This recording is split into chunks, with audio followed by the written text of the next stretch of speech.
আসসালামু আলাইকুম। Chair up presents chair প্লেতে সকলকে আমন্ত্রণ। আর্জেন্টিনার রাইট সাইড এবং ইংল্যান্ডের লেফট সাইড, এই সাইডটাই মূলত এই ম্যাচের ডিসাইডিং ফ্যাক্টর হতে যাচ্ছে। বিশেষ করে গর্ডনের যে স্পিডটা রয়েছে সেই স্পিডটাকে ঠেকানোর জন্য আর্জেন্টিনার প্রিপারেশনটা কেমন আছে। ইভেন জুড বেলিংহামও কিন্তু এই ম্যাচে আসলে বাম দিক ঘেঁষেই খেলবেন। বিশেষ করে হ্যারি কেনকে যখন আমরা দেখতে পাই একটু বিল্ড আপের জন্য নিচে নেমে যেতে, ওই জায়গাটাতে স্পেসটাকে ব্যবহার করেন বেলিংহাম, তখন তিনি একটু বাম দিকে সরে যান এবং এই ম্যাচে ডেফিনেটলি আর্জেন্টিনার এই রাইট সাইডটাকেই ইংল্যান্ড অ্যাটাক করার চেষ্টা করবে। So what's the preparation of Argentina? আর্জেন্টিনার প্রিপারেশনটা আসলে কেমন আছে? সিমিওনে এই জায়গাটা একটা ভাইটাল ফ্যাক্টর হতে পারেন। বিশেষ করে গর্ডনের যে স্পিডটা রয়েছে সেই স্পিডটার সঙ্গে সিমিওনের স্পিডটা, এটাই বেস্ট পসিবল অপশন বা এটাই আসলে ম্যাচ খায়। অন্যদিকে মলিনার জায়গাটাতে মন্টিয়েলও একটা বেস্ট পসিবল অপশন হতে পারেন, যেহেতু মন্টিয়েলের কিন্তু লং বল খেলার ক্যাপাসিটিটাও আছে। এর আগের দিন মলিনাকে কিন্তু ডিফেন্সিভ প্লেতে অনেক ভালনারেবল মনে হয়েছে। সো ইংল্যান্ড যেহেতু আসলে তাদের লেফট সাইডটা কিংবা আর্জেন্টিনার রাইট সাইডটাকে অনেক বেশি মাত্রায় টার্গেট করবে, সো এই জায়গাটায় this is going to be very vital যে আর্জেন্টিনার প্রিপারেশনটা কেমন আছে। যদিও এই বিশ্বকাপে স্কালোনিকে আমরা খুব বেশি প্ল্যান বি তে যেতে দেখি নাই। It's because of Lionel Messi. Lionel মেসির বয়সের সঙ্গে সঙ্গে আর্জেন্টিনার প্লেইং প্যাটার্নটাও কিন্তু লিওনেল স্কালোনি এমনভাবে সেট করেছেন যে জায়গাটাতে মেসিকে পুরো 90 মিনিটস বা পুরো ডিপ ইন দ্য ম্যাচ তিনি ব্যবহার করতে পারেন। সো আমার কাছে এটাই মনে হয় যে এই ম্যাচেও লিওনেল স্কালোনি খুব বেশি স্ট্র্যাটেজিক্যাল পরিবর্তন করবেন না। প্লেইং প্যাটার্নটা একরকমই থাকবে, যাতে লিওনেল মেসিকে বেশি সময় তিনি কমপ্লিমেন্ট করতে পারেন কিংবা পূর্ণাঙ্গ ম্যাচ কমপ্লিমেন্ট করতে পারেন। চেঞ্জ আসতে পারে রাইট সাইডে হুলিয়ানো সিমিওনে, তিনি হয়তোবা ডিপলের জায়গায় আসতে পারেন, কারণ ডিপলের সাম্প্রতিক পারফরমেন্সটা কিন্তু খুব বেশি ভালো দেখা যায় নাই। আরেকটা বিষয়ে কথা বলি, ইংল্যান্ডের কিন্তু একটা ভালনারেবল জায়গা ছিল তাদের রাইট ব্যাক পজিশনের জায়গাটা। বিশেষ করে ডেকল্যান রাইসকে রাইট ব্যাক পজিশনে খেলে কঙ্গোর সঙ্গে ম্যাচটা বের করতে হয়েছিল। কিন্তু এই ম্যাচে ইংল্যান্ডের জন্য একটা বড় সুসংবাদের জায়গা, ইংলিশ মিডিয়াগুলোতে যেটা দেখতে পাচ্ছি সেটা হচ্ছে রিস জেমস তিনি এই ম্যাচটা খেলতে যাচ্ছেন। সো রাইট ব্যাক পজিশনে ইংল্যান্ডের যে ভালনারেবিলিটি ছিল সেই ভালনারেবিলিটির জায়গাটা আসলে এই ম্যাচে নাই। তবে আর্জেন্টিনার প্রেক্ষিতে যদি কথা বলতে চাই, আমার কাছে এটা ব্যক্তিগতভাবে মনে হয় স্কালোনি এই বিশ্বকাপে প্ল্যান বিতে খুব বেশি যান নাই। চেঞ্জ করলে এই দুইটা চেঞ্জই তিনি করতে পারেন। হয়তোবা তিনি সিমিওনেকে ওই জায়গাটায় খেলাতে পারেন এবং তার নিচে মন্টিয়েলকে রাখতে পারেন। এটা একটা বেস্ট পসিবল চেঞ্জের জায়গাটা হতে পারে। তবে স্কালোনির কিন্তু as a national team coach man ম্যানেজমেন্টটাও খুব ভালো। তিনি অনেক কিছু ইমোশনাল অ্যাসপেক্ট থেকেও চিন্তা করেন এই টিমটার বন্ডিং বা এই টিমটার বিল্ড আপের জন্য। সো ডিপলকে কি আসলে ফার্স্ট 11 থেকে বসাবেন, সেটাও একটা প্রশ্নের জায়গা। এখন সেটার বিকল্প অপশন কি হতে পারে? প্যারাডেস বসে ওই জায়গাটাতে হোল্ডিং রোলটা থেকে ডিপল থাকবেন। আমরা কিন্তু এর আগের ম্যাচগুলোতে ডিপলকে হোল্ডিং রোলের প্লেটাও করতে দেখেছি এবং ওই জায়গা থেকে অর্থাৎ রাইট সাইড থেকে হোল্ডিং পজিশনে গিয়ে ওই সিডিএম যে পজিশনটা সেই পজিশনটাও তাকে প্লে করতে দেখা গেছে। সো এটাও একটা পটেনশিয়াল চেঞ্জ হতে পারে। এটা কেন আমি বলছি, কারণ স্কালোনি প্লেইং প্যাটার্নে পরিবর্তন আনবেন না এবং তিনি অনেক কিছু আবার ইমোশনাল অ্যাসপেক্ট থেকেও বিবেচনা করেন because of man management. National টিমে এই বিষয়টা খুব গুরুত্বপূর্ণ। সো এটাও একটা দেখা যেতে পারে যে হয়তোবা ডিপলকেও রাখছেন, সিমিওনেকেও রাখছেন, সেই জায়গাটা প্যারাডেসকে হয়তোবা অবস্থানটা স্যাক্রিফাইস করতে হতে পারে। এটা ইউ নেভার নো। এবং প্র্যাকটিসে যেমনটা দেখা গেছে সিমিওনেকে বেশি ম্যাচ টাইম বা প্র্যাকটিস টাইম পেতে দেখা গেছে। অন্যদিকে আমরা নিকোলাস গনজালেজের কথাও শুনেছি যে তাকেও কিন্তু বেশি ম্যাচ টাইমে দেখা গেছে। বাট আমার মনে হয় না যে গনজালেসকে শুরুর দিক থেকে স্কালোনি খেলাবেন।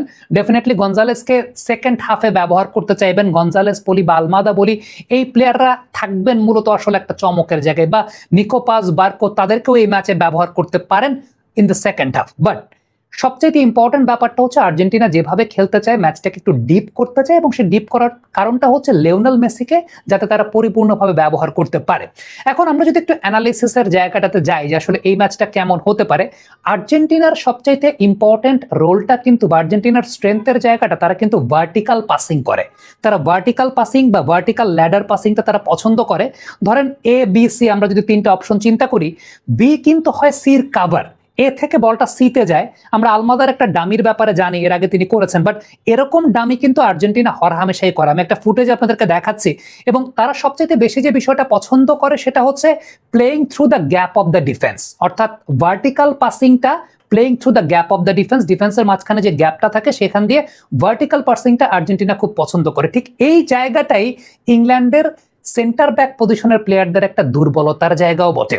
আপনি ইংল্যান্ড ভার্সেস কঙ্গো গেমটা যদি চিন্তা করেন, সেখানে কিন্তু ইংল্যান্ডের এই সেন্টার ব্যাক পজিশনের প্লেয়ারদের এই মাঝখানে যে ইন বিটুইন যে গ্যাপ আছে সেই গ্যাপটাকে ব্যবহার করে কিন্তু কঙ্গো গোল বের করার চেষ্টা করেছিল। এবং আর্জেন্টিনার স্ট্রেংথের জায়গাটাও কিন্তু আসলে এইটা, আর্জেন্টিনা এমন না যে 60-70 মিটারের হেভি স্পিড রানিং দিবে, 5-10 মিটারের স্পেসে আর্জেন্টিনার প্লেয়াররা তারা কিন্তু খুবই কুইক শিফট করতে পারেন এবং তাদের মিডফিল্ডের যে পজিশনাল ফ্লুইডিটির জায়গাটা আছে এটা অপোনেন্টকে অনেক বেশি মাত্রায় কনফিউজড করে ফেলে।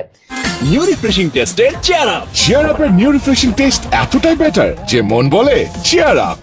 আরেকটা দুর্বলতার জায়গা আছে ইংল্যান্ডের, সেটা হচ্ছে বক্সের ভেতর ক্রস করা। আপনি দেখবেন যে ইংল্যান্ড গোল কনসিড করলে বক্সের ভেতর ক্রসও কিন্তু গোল কনসিড করেছে। এখন আর্জেন্টিনা টিমে এক্ষেত্রে যদি আপনি বলেন যে লিওনেল মেসি যখন তাকে ফ্রিডমটা দেওয়া হয় বা তিনি যখন ফ্রিডমটা পান, ডান দিকে যখন সরে খেলেন, আমরা এর আগে দেখেছি কিন্তু লিসান্ড্রো মার্টিনেজ তাকে লং বল বাড়িয়েছেন, ওই লং বলের ক্যাপাসিটির জায়গাটা রিসিভ করে এবং সেই জায়গা থেকে গোল করা। যখন লিওনেল মেসি একটু ডান দিকে সরে খেলেন তখন কিন্তু এখান থেকে গোল বের করতে পারে আর্জেন্টিনা। এবং এই কারণেই আমি মন্টিয়েলের কথাটা বলছিলাম যে কারণ মন্টিয়েলের লং বল বের করার ক্যাপাসিটির জায়গাটা কিন্তু অনেক বেটার। ইংল্যান্ড টিমটাকে নিয়ে যদি একটু আলোচনা করতে চাই, ইংল্যান্ড টিমের সবলতার জায়গা যেটা, তাদের আক্রমণটা উইং কেন্দ্রিক, এটা আমরা জানি এবং এটাই আর্জেন্টিনার উইকনেস। আর্জেন্টিনার দুপাশের দুই উইং যদি আপনি চিন্তা করেন, মানে ফুল ব্যাক পজিশন চিন্তা করেন, এইটা সবচাইতে বড় উইকনেসের জায়গা আর্জেন্টিনার এবং এইখানেই ভয়ের জায়গাটা আছে। বিশেষ করে আপনি যদি চিন্তা করে দেখেন যে এই ওয়ার্ল্ড কাপে মেক্সিকোর সঙ্গে ম্যাচ বা অন্যান্য ম্যাচগুলোতে ইংল্যান্ড যেভাবে খেলেছে, হ্যারি কেন নিচের দিকে নেমে আসেন, জুড বেলিংহাম বাম দিকে সরে যান। এখন বাম দিকে একই পাশে যদি ওভারলোড করেন বেলিংহাম, গর্ডন কিংবা র্যাশফোর্ড, আপনি একটু চিন্তা করে দেখেন ওই জায়গাটা আর্জেন্টিনার জন্য কতটা ভালনারেবল হতে পারে। সো আর্জেন্টিনার ডান সাইড, ইংল্যান্ডের বাম সাইড, এই জায়গাটাই যে ম্যাচের ডিসাইডিং ফ্যাক্টর হতে যাচ্ছে, যেটা আমি বলছিলাম, এটা কিন্তু আপনি এখান থেকে খুব ভালো মতো বুঝতে পারছেন। আর আর্জেন্টিনা কেপ ভার্দের সঙ্গে ম্যাচে যে গোল কনসিড করেছে, আপনি যদি একটু খেয়াল করে দেখেন, ডেফিনেটলি সাইড থেকেই গোল কনসিড করেছে। ইভেন মিশরের সঙ্গে ম্যাচও গোল কনসিড করেছে, সাইড থেকেই গোল কনসিড করেছে। আপনি ইংল্যান্ডের স্ট্রেংথ যদি চিন্তা করেন, আমি আলবেনিয়ার সঙ্গে একটা ম্যাচ যদি আপনাদেরকে একটা গোল করার প্যাটার্ন দেখাই ওয়ার্ল্ড কাপ কোয়ালিফায়ার্স এর সময়, তখন খেয়াল করে দেখবেন যে এই প্যাটার্নেই কিন্তু ইংল্যান্ড গোল দেয়।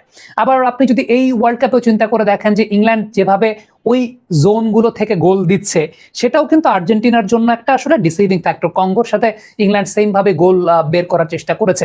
So this is the thing, আমি যেটা আমার কাছে ব্যক্তিগতভাবে মনে হয় যে আর্জেন্টিনার রাইট সাইড, ইংল্যান্ডের left side, that is going to B the battle.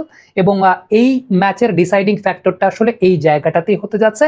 তবে স্কালোনি খুব বেশি পরিবর্তন তার প্লেইং প্যাটার্নে করবেন না ফার্স্ট হাফে বা ফার্স্ট 11-এ। ডেফিনেটলি আমি যে দুইটা পটেনশিয়াল চেঞ্জের কথা বলছি, হুলিয়ানো সিমিওনে আর সেই জায়গাটা মন্টিয়েল, এই দুইটা চেঞ্জই হয়তো বা হতে পারে। আবার বলাও যায় না, ডিপলের প্রতি স্কালোনি আসলে খুব বেশি লয়াল থাকেন সবসময়। সো লেটস সি খেলাটা আসলে কেমন হয়।